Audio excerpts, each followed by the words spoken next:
Hi there and welcome back to Baby Beats. So I'm just doing a really quick discussion today on mum guilt and working mum guilt in particular. So this is something that has changed massively over the last 100 years, and our role as women has changed as well.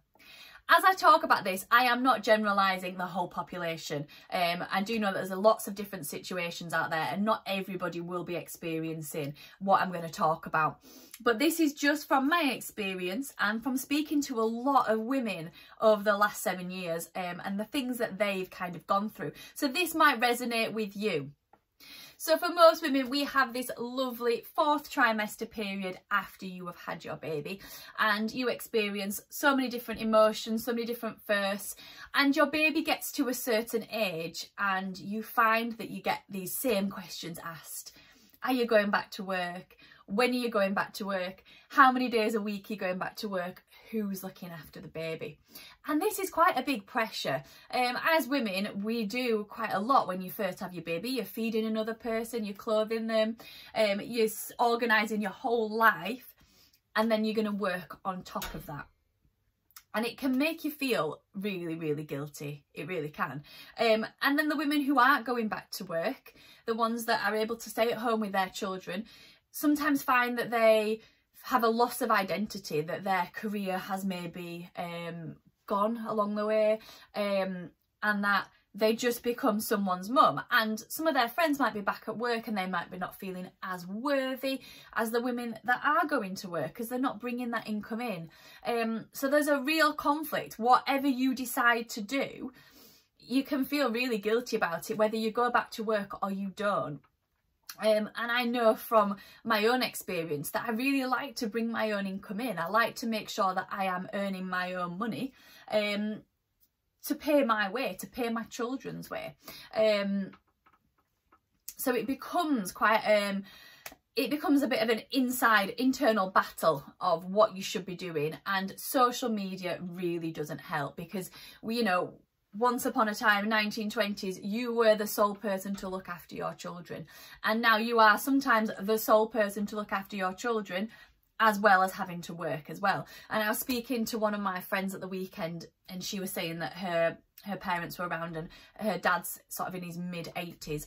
And he'd said to her, when are you going to sort this house out? Because there was a stack of paper on the side. And she said, I don't know, Dad, I'll get to it. I will get to it.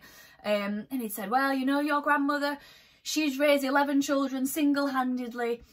And we sort of said, well, yeah, she did. But she didn't work 40 hours on top of raising those children. That was her sole purpose, to raise those children. And do all the housework and get them all ready and sort the pile of paper out.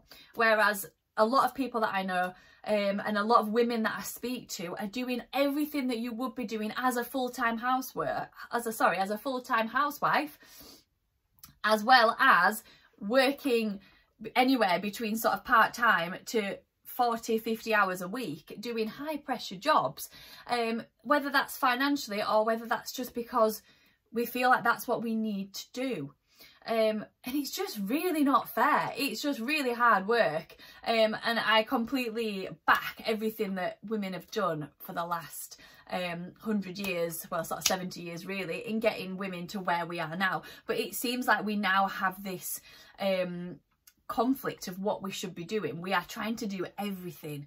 And I know that when you try and do everything, you feel like you're not really doing everything 100%. We're picking at bits and bats and trying to just keep everything on an even keel without failing at it and without being able to do it at 100%. And it's just really, really difficult for a lot of women out there. And I see this battle a lot when speaking to them.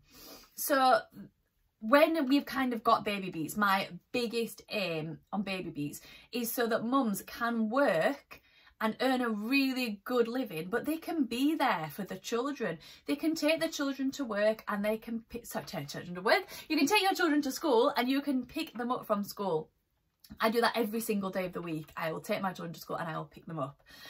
Taking days off when you want to take days off, it's a sports day, it's the nativity play. So you're not planning work on those days that you do not want to be working. But also earning a really good wage And also having the time to do the other things like blitzing your house if that's what you want to do, planning the meals for the week and going shopping in the middle of sort of a Friday afternoon rather than having to do it when at a weekend when it's heaving and it's really busy. So one of the main aims that I would really love to achieve, and what we've got with the teachers who are currently teaching BabyBeats, is for you to really find that balance of being a mum and working really hard, but actually achieving a really good wage for the hours that you're working. We've got franchise opportunities across the UK and we are recruiting right now for teachers.